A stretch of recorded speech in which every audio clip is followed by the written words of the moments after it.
Hay preocupación respecto a lo que está ocurriendo en el sector de la construcción. Hemos sabido de quiebras de empresas, proyectos que han quedado paralizados por alzas de costos. Algunas medidas se están tomando al respecto, pero queremos saber cómo van. Y bueno, ¿y qué pasa con el financiamiento? Vamos a estar conversando de esto junto al presidente de la Cámara Chilena de la Construcción, Juan Armando Vicuña. ¿Cómo está? Muy buenos días.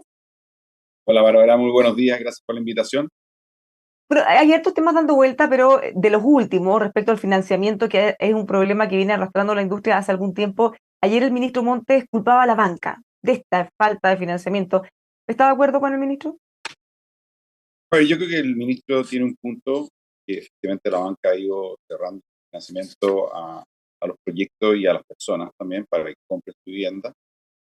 Pero también hay que entender el lado de la banca, en el fondo efectivamente hay un mayor riesgo y creo que las personas también se sienten, las mismas personas han dejado de pedir crédito porque la inflación era muy alta.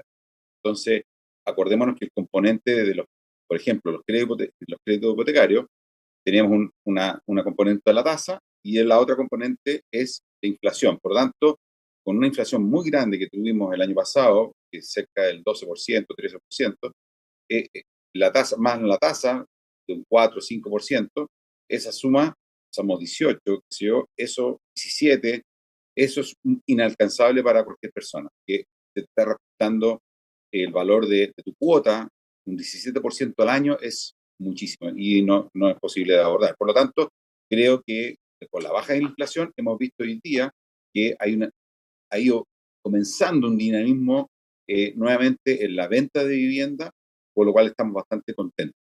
Entonces, es un argumento complejo de abordar de esa forma porque efectivamente la banca está entregando menos financiamiento, pero al decir que es culpa de ellos, uno puede entender que es algo más bien como arbitrario, porque no quisieran y no necesariamente por las condiciones.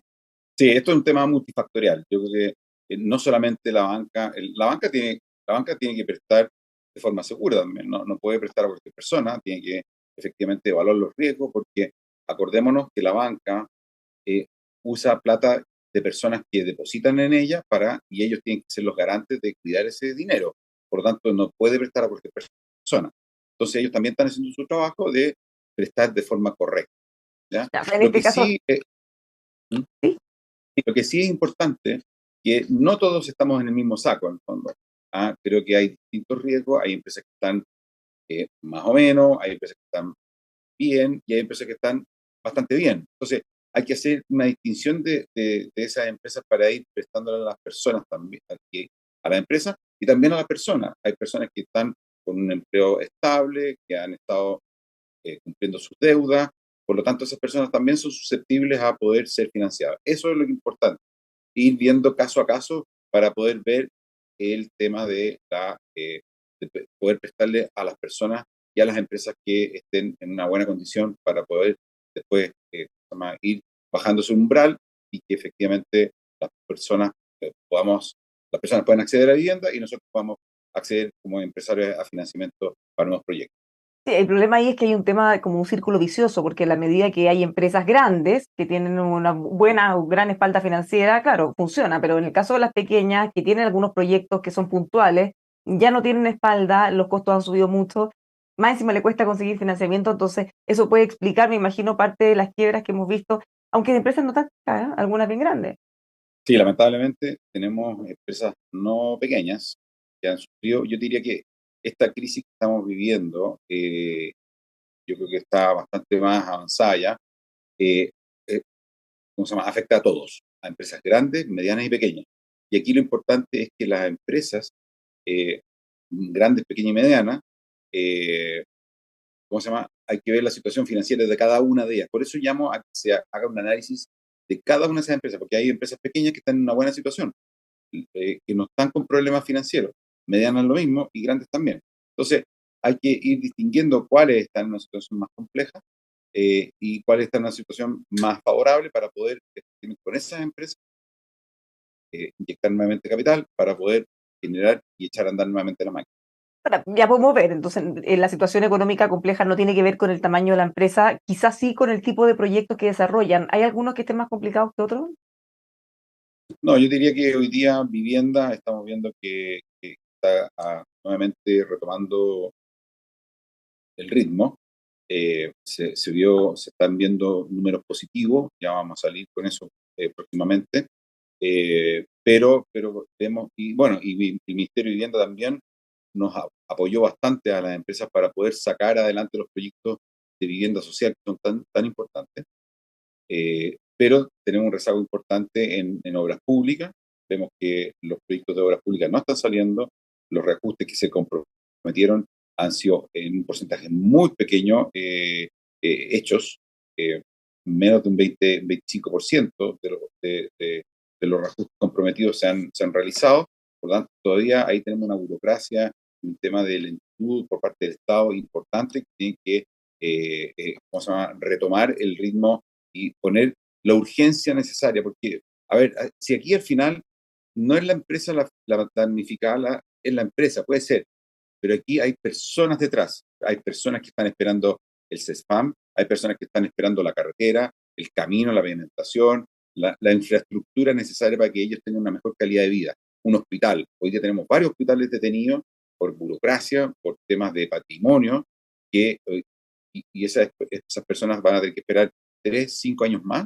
No, pues, eso es lo importante. Tenemos que poner al centro a las personas y mm, ver que la rapidez de poder terminar las obras, de poder, ¿cómo se llama?, de, eliminar esta burocracia, va en beneficio directo de las personas, Ahora, del además de chico. los trabajadores, directos e indirectos, que también se genera una actividad. Las No, empresas que están más ligadas o que dependen un poco más, porque hay algunas que están bien diversificadas, pero algunas que se dedican más a la obra pública están más complicadas por lo que usted dice, porque ya tienen problemas, se ha hecho algunas repactaciones de los contratos, renegociaciones para poder asumir esas pérdidas, pero todavía eso a usted no se les ha dado, la lentitud de nuevas obras, me imagino deja a esas empresas en una situación más dura.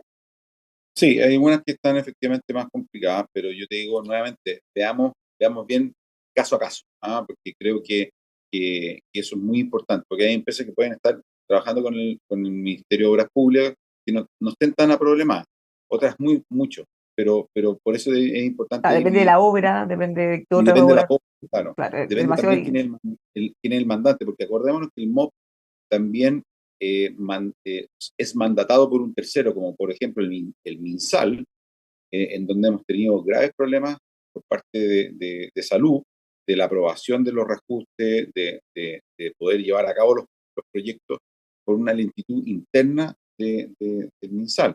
Entonces ahí tenemos un foco importante de retraso que impacta indirectamente al MOP. Si bien el MOP tiene y sacó los decretos necesarios para poder hacer los reajustes, el MinSal no ha hecho nada. Y ahí Eso es lo que tenemos, explicaba la ministra hace unos días, que justamente en los recursos que tiene directamente el MOP, ellos pueden hacerlo rápidamente, pero es, en gobiernos regionales, por ejemplo, en otras obras es más difícil porque hay que ver otros presupuestos y no necesariamente está esos recursos y ahí se genera más lentitud. ¿Es un porcentaje importante eso del total? sí, es un porcentaje importante, veremos una lentitud espantosamente grande en gobiernos regionales y en ¿cómo se llama?, en carteras como el MinSal, ¿ah? O sea, o ministerios eh, sectoriales, ¿ah? Ahí hay un gran problema y evidentemente esos ministerios sectoriales tienen que solicitar nuevamente plata ¿cómo se llama?, Hacienda. Y Hacienda también una lentitud espantosa, no está entregando los recursos, está trancando la pelota, por lo tanto ahí tenemos un círculo vicioso en donde el Ministerio Sectorial solicita dinero a Hacienda y Hacienda no tenemos fechas de entrega, de respuesta, por lo tanto entramos en un loop. ¿Y qué es lo que pasa? Finalmente la empresa entra en cesaciones de pago, y lo hemos visto en las que han quebrado, han digamos, abierto al Ministerio de Obras Públicas o al Estado, a la lentitud del Estado en reaccionar, y ese es el gran problema. Pero como te digo, ¿qué es lo que hay detrás de esa obra? Es una solución para muchos chilenos o muchas personas que viven en nuestro país. Ese es las personas están al centro. Aquí vemos que las personas no están al centro de la preocupación del Estado. El Estado está lento, no le importa y piensa que en el fondo no importa que quiebre la empresa. ¿Ah? Ese es el gran problema. Sí importa que quiebre la empresa porque deja botada la obra y al dejar botada la obra, esa obra no se realiza o queda paralizada ¿Y quiénes son los perjudicados? Son las personas que viven y que son beneficiadas con esa obra. ¿Y tienen algún catastro, alguna magnitud más o menos de cuántas empresas han quebrado? Porque ya lo decíamos, de repente hay algunas empresas grandes que han salido a los medios, pero hay algunas chicas que pasan ahí coladas entre tantas noticias. Sí, en realidad nosotros no tenemos la información clara porque en el rubro, en la Son industria, muchas. son muchísimas empresas, pequeñas, medianas y grandes. Por lo tanto, no tenemos la información, no manejamos esa información nosotros como gremio, pero sí estamos conscientes que hay un problema importante por la cantidad de atrasos que hay en los contratos. Y lo más importante, hoy día vemos que el Ministerio de Obras Públicas eh, lanza licitaciones y no se está presentando a nadie. ¿Mm? Y eso es un gran problema. Pero es que ese es el otro tema que le iba a mencionar, porque uno puede ir viendo, hay indicadores que nos anticipan cómo viene la actividad. Hay, por ejemplo, los proyectos que se presentan para evaluación de impacto ambiental, por ejemplo, uno ve que han caído pero fuertemente. Y eso nos anticipa que hay poco interés por desarrollar proyectos, o poco interés, o poca viabilidad, o pocos recursos, o poca inversión, cada uno verá en cada caso. Pero eso nos está anticipando que se vienen menos proyectos y además si consideramos que se demora muchísimo la tramitación, podemos tener una laguna importante entre medio. Nosotros creemos que va a haber un problema importantísimo en esa materia, porque, un ejemplo, en el área inmobiliaria, ya va a salir un poquito de obras públicas, pero en el área inmobiliaria hoy día la solicitud de permisos es la más baja de los últimos 30 años. Entonces eso es decir, oye, estamos retrocediendo 30 años en la, en la, en la, en la entrega de soluciones habitacionales. ¿Ah? ¿Y eso qué significa? Con un déficit hoy día, cerca de 1 millón de viviendas, ¿dónde se va a ir a vivir las personas? Ese es el gran problema. Entonces, con todo este tramitología, lo que es ambientalmente, tú puedes tener tu proyecto en la mano, pero después viene un recurso ambiental, te paralizan la obra y ahí puede estar 1 año, 2 años, 3 años y eso es fatal. También tenemos hospitales paralizados por, por patrimonio, que ha sido otro problema gigante. Patrimonio es realmente, que depende del Ministerio de la Cultura, es realmente un desastre.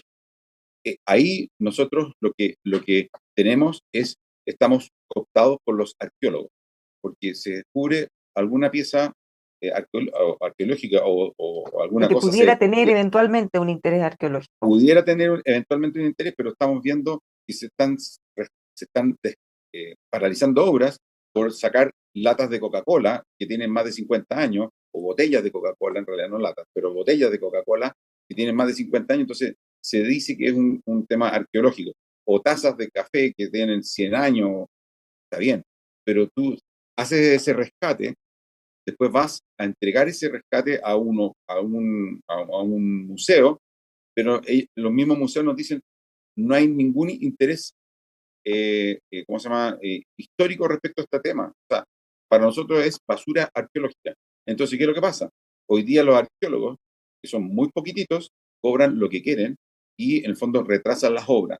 Y ahí hago un llamado, por favor, al presidente de la República y a sus ministros que se pongan, en el fondo, de cabeza a resolver este problema. Nosotros hemos pedido que poder traer arqueólogos de Argentina, de Perú, de Bolivia, donde tienen muchos temas arqueológicos, muy buen estándar, pero el Colegio del Arqueólogo no lo permite. Entonces, eso estamos hoy día cooptados por los arqueólogos, cobran 7, 8, 10 millones de pesos por ir un par de veces a la semana a, ¿cómo se llama?, a trabajar. Entonces, ese es el gran problema. Y tenemos paralizados hospitales, 6 hospitales están paralizados. Eh, y así les puedo comentar, tenemos la carretera, el bypass de Castro, también por ahí, hay algo arqueológico, ahí está paralizado, quebró una empresa por eso.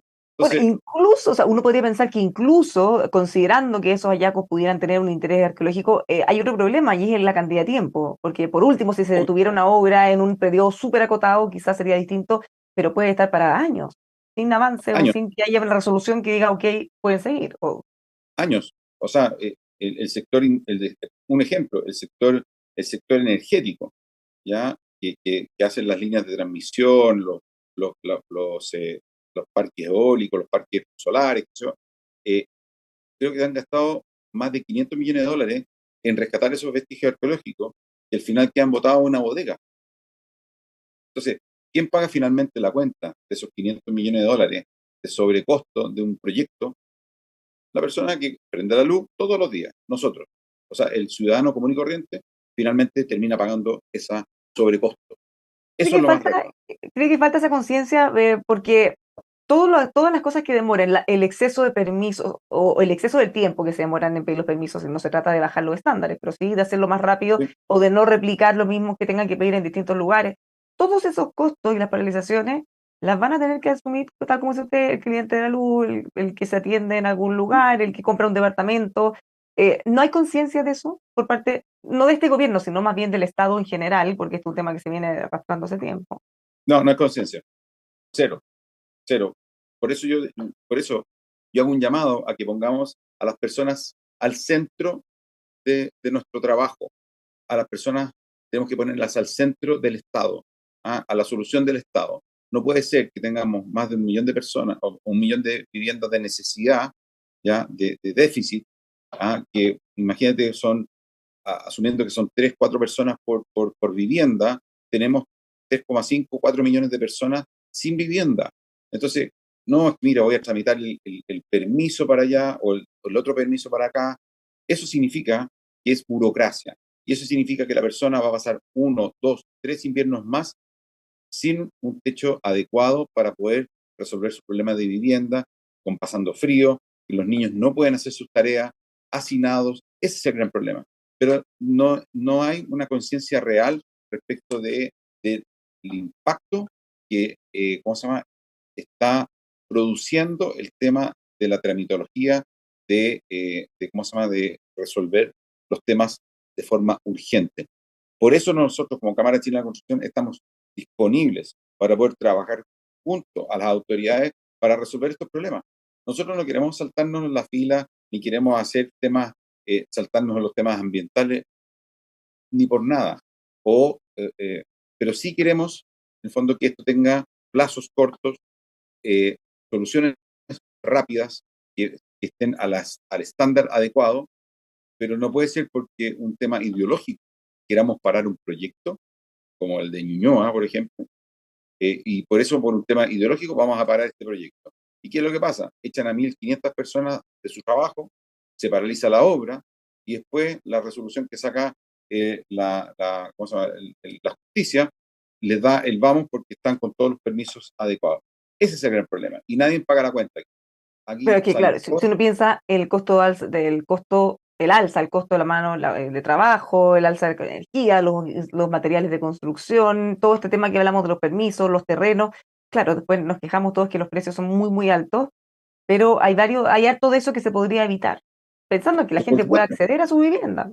pero por supuesto, en obras públicas, ¿qué es lo que pasa hoy día? En obras públicas, cuando tú te presentas a una licitación, tú le pones un sobrecosto, que es el plazo que vas a tener que hacer la tramitología. Dios quiera que no te encuentres con algo debajo de la tierra. ¿Ah? Hay una empresa en Concepción que encontraron unos rieles de tren que no tienen ni un valor biológico, pero son más de 50 años, entonces hay que rescatarlo. Está bien, pero tú vas con ese riel a un museo y dicen, no, eso es basura, a mí no me interesa. Entonces, ¿qué es lo que pasa? Se está generando todo un tema de burocracia, y de, ¿cómo se llama?, de permisología, que eso va finalmente al precio. ¿Y qué es lo que pasa? Una obra contratada por el Estado a una obra que es contratada por tal vez el- el privado, eh, tienen precios distintos porque aquí uno está sujeto a mucho más tramitología, a mucho más recursos, para paralizar la obra, y indefiniciones, Contraloría que no apoya en nada. La Contraloría lo único que hace es rigidizar los temas. Hoy día tenemos un sistema de contratos por parte del Estado absolutamente obsoleto. No es como en otra parte del mundo donde un contrato, tú tienes una contraparte, que el objetivo es sacar ese proyecto lo más rápido posible y en mejores condiciones posibles, pero ¿qué es lo que pasa? La contraparte tuya te dice, no, en realidad vamos a ponerle palito a este proyecto, vamos a paralizar la obra, y no tiene ningún interés en, ¿cómo se llama?, en sentarse a conversar para buscar la mejor solución posible a ese imponderable que se encontró en la obra. ¿Y qué es lo que pasa? Contraloría dice, no se puede modificar nada del contrato, por lo tanto, en el fondo el contrato se tiene que seguir de esta forma, y ahí se paraliza la obra, y ¿qué es lo que pasa? Finalmente terminan votando el proyecto porque en el fondo es insalvable que la persona tenga que recurrir a su propio bolsillo para pagar los sobrecostos que existan en la obra por temas que son ajenos a la misma obra. Bueno, ¿Mm? en los últimos 2 años han abandonado más de 160 proyectos que, Así claro, es, finalmente los costos suben tanto que a la empresa le conviene más pagar la multa que continuar haciéndolo. así es, y eso es por ¿cómo se llama? Por Contraloría, hoy día tiene una Contraloría junto con el contrato que se genera eh, entre las partes para la construcción de ese proyecto. Ese contrato es muy rígido y Contraloría, en el fondo, no se ha abierto a poder sentar a las partes para poder buscar una solución para el proyecto. ¿Qué es lo que pasa? Finalmente se cae el proyecto y se relicita, y finalmente ese proyecto sale 3 o 4 veces el valor que tenía inicialmente. Por lo tanto, al final terminamos perdiendo todo. Si al O final, sea, que peor cuando negocio no, que renegociarlo en el fondo, tener que hacerlo después es de mucho, nuevo a uno nuevo. pero mucho peor negocio. Mucho peor negocio. Tenemos la estadística. Al final, uno paga 2 o 3 veces el valor inicial del contrato cuando tiene que tomar una obra que está a media. Y eso lo pagamos todos los chilenos. Los desafíos son muchos, entonces veamos si hay evolución en esta materia. El gobierno ha anunciado agenda para acelerar el trámite. Eh, Estamos trabajando en tenemos, eso, creemos que hay que ponerle acelerador a esto, porque hoy día la situación es muy, muy compleja y tenemos que salir rápido de esto, porque si no, evidentemente, como tú muy bien dijiste, no se están haciendo nuevas obras. Ya no vemos grúas en las ciudades, ya no vemos grúas, no solamente en Santiago, en regiones también. En regiones están sufriendo las empresas regionales, tienen cero apoyo por parte de los gobiernos regionales. Hoy día, lamentablemente, estamos en una situación compleja, pero esperamos que esto se entienda y próximamente le vamos a pedir una reunión al presidente para poder conversar con él respecto a esto. Si efectivamente queremos echar a andar este país, necesitamos reglas claras, sencillas, que podamos trabajar tranquilamente, y eso va a reducir rápidamente los costos y vamos a poder proveer de la infraestructura y de la vivienda necesaria para todos los chilenos. muchísimas gracias, Juan Armando, por haber conversado con nosotros. Que tenga un muy buen día. Muchas gracias a ti y espero que nos juntamos pronto. Ya, cualquier novedad nos contactamos y los dejamos a todos invitados a seguir junto a nosotros informándose acá en emuel.com.